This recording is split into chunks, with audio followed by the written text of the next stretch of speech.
It's an interesting take.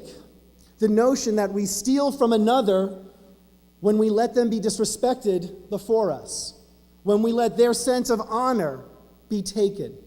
It's not surprising, really, from the point of view of rabbinic tradition, for remember that our tradition holds that if you embarrass someone publicly, if you shame them in front of others, it is considered to be shifchat damim, it is considered as if you have killed them.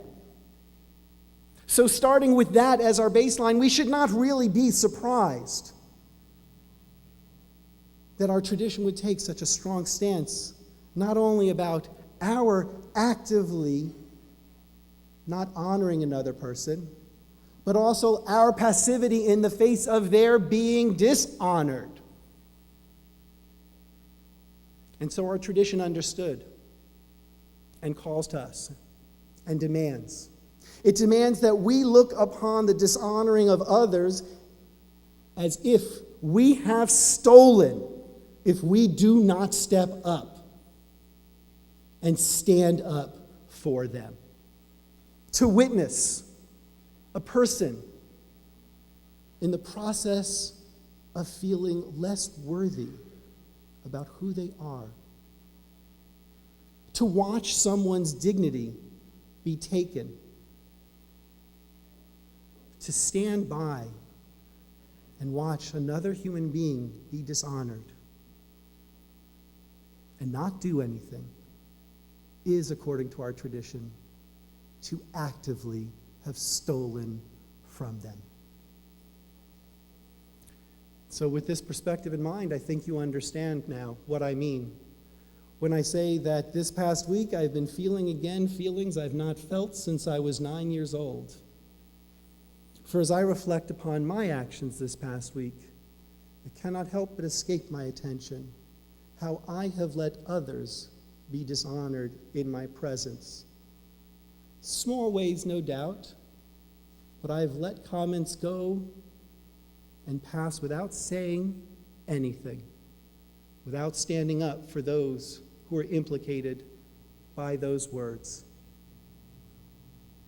And I once again, this past week, have felt the shame of a 9-year-old boy stealing a tank from Harrods.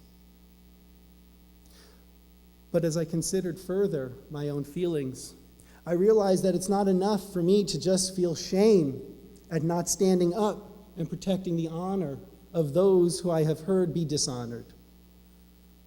But we also must consider the words that we hear, not just from people in conversation, but the words that we read on the page, the words that we hear coming from the television, the things that we read and hear coming through the computer. This past 2 weeks, at least 5 young men have killed themselves because we lived in a society that tolerated their being bullied because of their sexual orientation. We become implicated in that dishonoring if we do not stand up for them. We have stolen.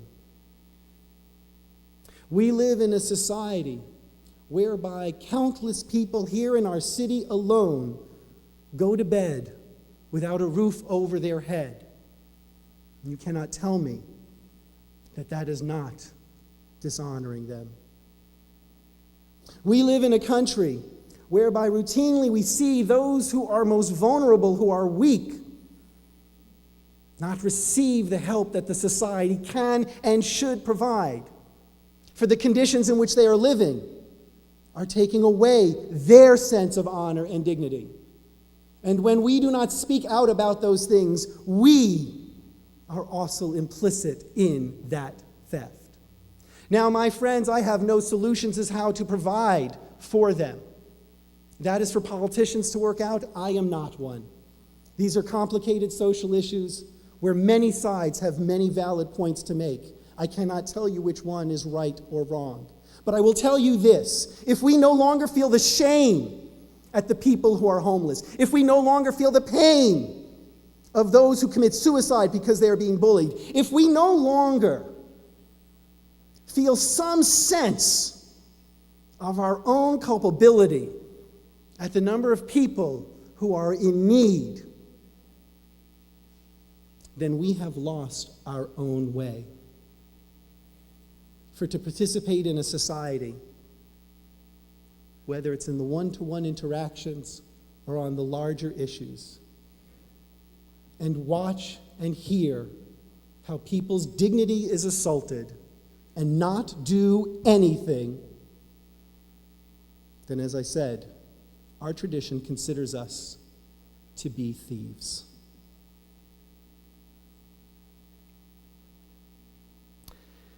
And so, I say to you, as I began, this week I learned that I am once again a little bit of that 9-year-old boy. This week, among the different ways in which I would label and identify myself, I must reintroduce into my vocabulary that of thief, of one who has stolen. Perhaps, just perhaps, I am not the only one in this room who is really a thief.